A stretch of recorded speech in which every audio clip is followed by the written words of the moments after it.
Om Swastiastu, Om Awigenap Astu, Namo Buddhaya.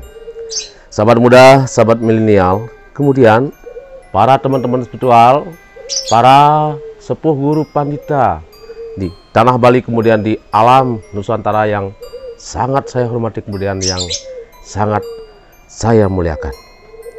Nah, hari ini saya kembali ingin berbagi tentang apa? Tentang seorang yang sakti, kuat, teguh, bahkan tegar dalam menjalani kehidupan. Saudaraku, seseorang yang terlihat feminim, seseorang yang terlihat lemah dan terlihat indah, lembah, lembut, kemudian sangat lemah sekali, sahabatku. Ternyata di sanalah ada kekuatan yang sangat dahsyat. Ada kekuatan yang luar biasa dalam orang itu. Dia adalah seorang wanita, sahabat. Nah, kenapa seseorang wanita yang terlihat lemah, yang terlihat sangat feminim dan sangat tidak diperhitungkan di sini, sahabat? Ternyata di sana menyimpan kekuatan yang sangat luar biasa, dahsyatnya. Kenapa saya bilang demikian? Tentu ini ada alasannya, sahabat. Sebagai contoh, seorang suami istri, dia hidup dalam sebuah rumah tangga. Nah, lalu kemudian si istri ditinggalkan oleh seorang suami. Bagaimana tentang si istri itu tadi? Di kehidupan orang Bali pada umumnya, 70% orang Bali dalam berkehidupan, si istri akan tetap tegar, tetap kuat. Bahkan dia akan berjuang semampunya untuk melindungi dirinya sendiri, kemudian keluarganya, sahabat.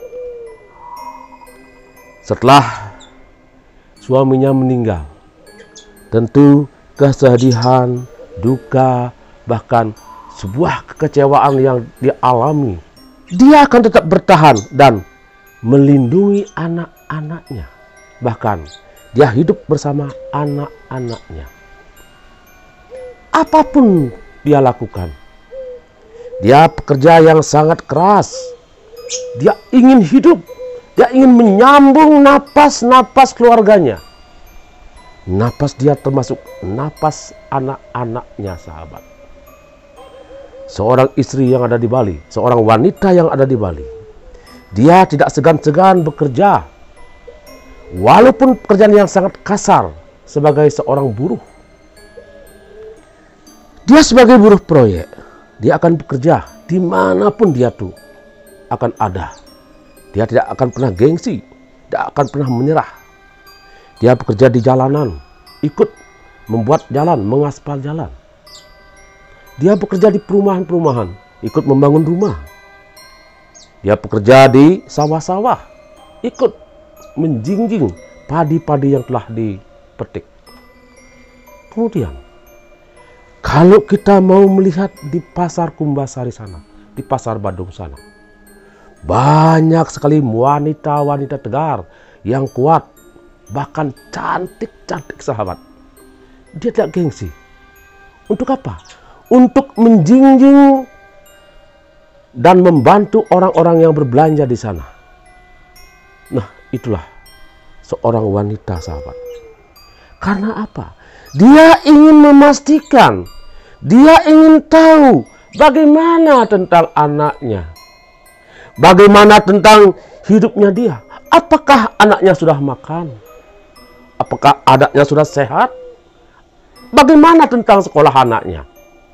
Bagaimana tentang masa depan anaknya, sahabat?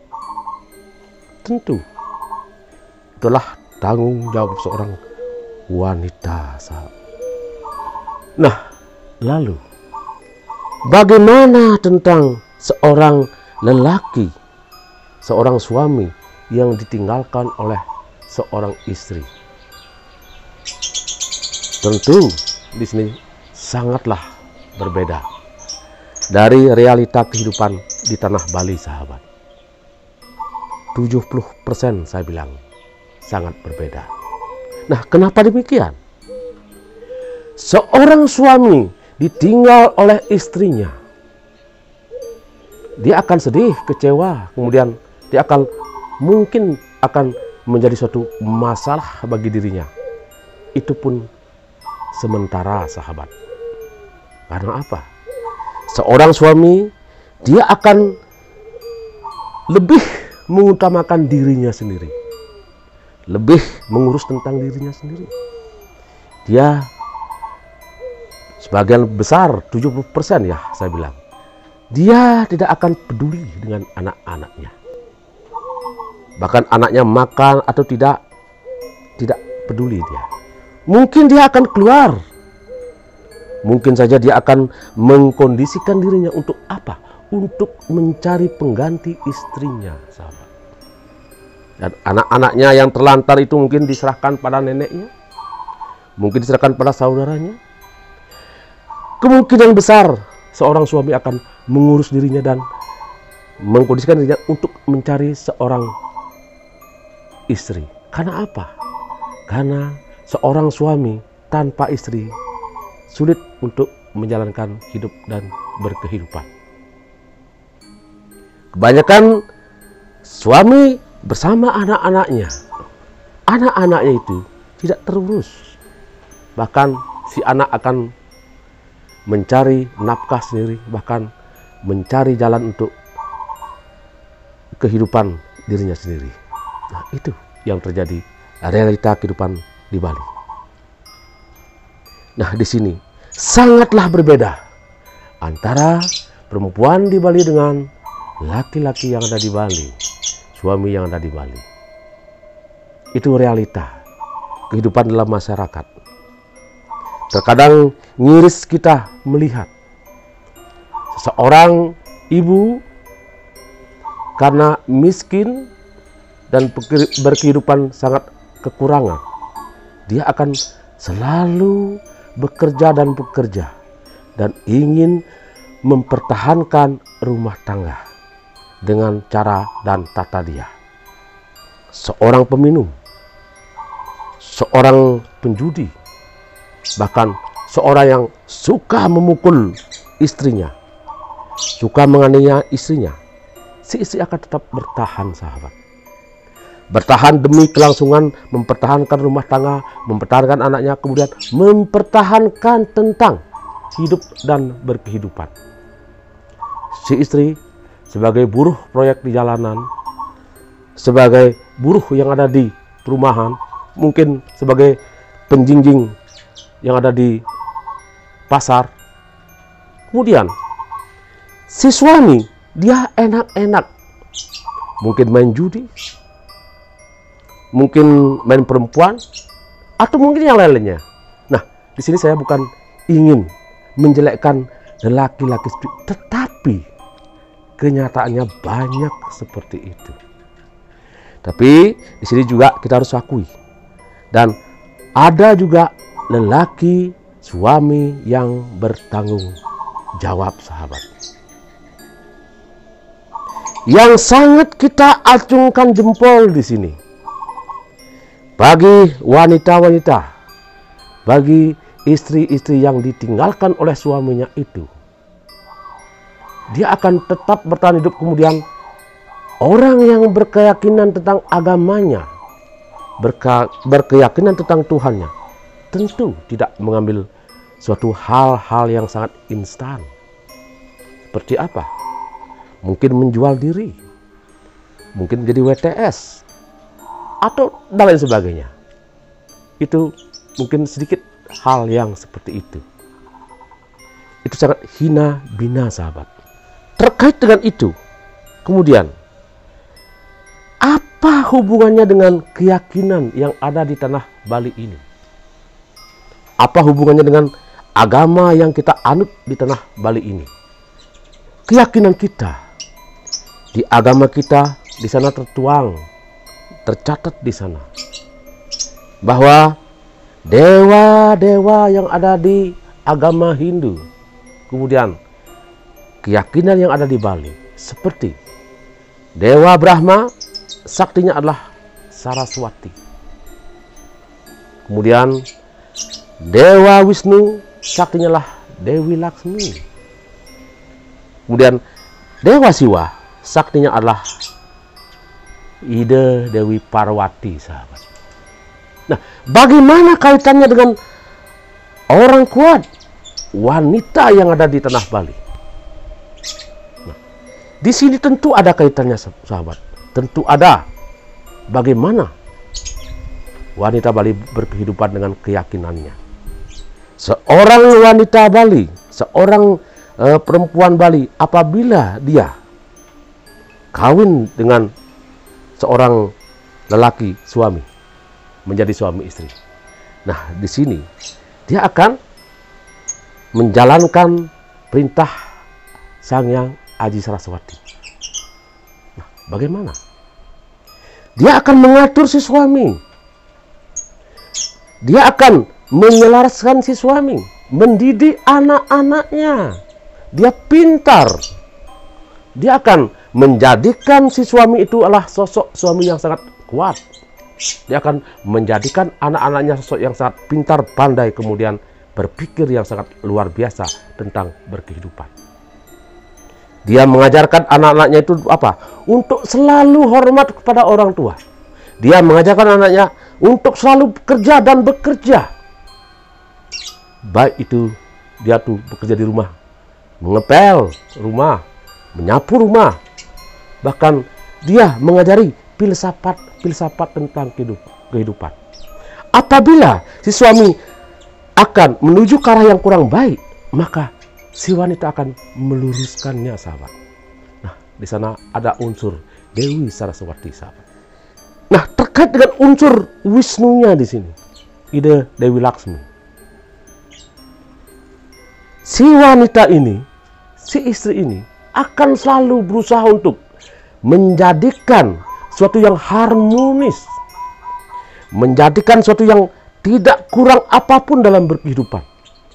Baik masalah makan, baik masalah rezeki, baik masalah semua yang terkait dengan kehidupan untuk kemakmuran dan kemuliaan di sini. Dia akan berusaha mendorong suaminya.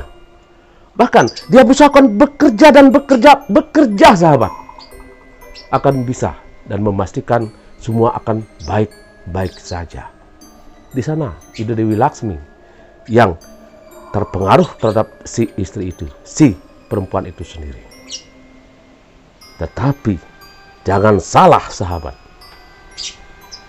Apabila seorang yang lemah, seorang yang feminim, seorang yang sangat-sangat tidak diperhitungkan di sini. Apabila dia dihina, bahkan dia dipukulin, bahkan dia sangat-sangat terpojokkan di sini, sahabat. Maka di sana akan ada yang namanya Dewi Parwati akan memurti menjadi Durga. Nah, di situ si wanita ini akan menjadi pembunuh yang sangat luar biasa. Dia akan punya kesempatan. Dia akan punya yang sangat dia inginkan. Baik itu meracuni suaminya, baik itu meracuni anaknya. Karena sudah tidak tahan dengan kehidupan, makanya dia akan menjelma menjadi Durga. Durga yang sangat menakutkan. Durga yang sangat menyeramkan di sini. Bahkan di Bali percaya dengan adanya Dewi Durga. Dominan di Bali adalah wanita yang dianggap liak, sahabat. Karena di Bali mungkin 80% seorang wanita menjalankan pengelekan itu sendiri. Dan seorang laki-laki akan menjalankan pengiwa cuma 20% mungkin itu. Nah, itulah kekuatan daripada Durga, saktinya Siwa. Tentu kita di sini kaitkan dengan berkeyakinan, berkehidupan. Kemudian tentang apa itu seorang wanita itu? Sahabat muda, saudaraku, di Bali, khususnya di Bali, orang Bali sangat bertoleransi tentang keyakinan. Dan di Bali memang dominan adanya dewa-dewa. Dewa yang sangat disucikan. Kebanyakan dari yang namanya wanita perempuan. Di Bali terkenal dengan adanya Ratu Niang. Dimanapun orang yang ngiring fenomena sekarang ini, pasti ada unsur Ratu Niang, sahabat. Ratu Niang beliau adalah maha pengasih dan penyayang, pemurah, bahkan beliau sangat menolong kehidupan orang Bali, baik itu perempuan dan laki-laki. Semuanya akan bakti kepada Ratu Niang. Itulah Bali. Nah, kemudian di sini ada toleransi tentang berkehidupan, keyakinan bertoleransi tentang berkehidupan. Lalu Kanjeng Ratu Ibu Pantai Selatan, lebih dikenal dengan Kanjeng Ibu Ratu Kidul, ya. Nah, orang Bali banyak sekali sekarang bakti sama beliau, Ratu Ibu, yang ada di pusat Keraton Kidul sana, di Pantai Selatan sana. Orang Bali akan lebih bakti kepada Kanjeng Ratu Ibu. Bahkan dia menyetanakan berdampingan dengan Ratu Niang. Dan orang Bali yakin bahwa ide Ratu Ibu memberikan hikmah, memberikan kewibawaan, memberikan rezeki dan keselamatan yang sangat luar biasa. Bukan itu saja, sahabat.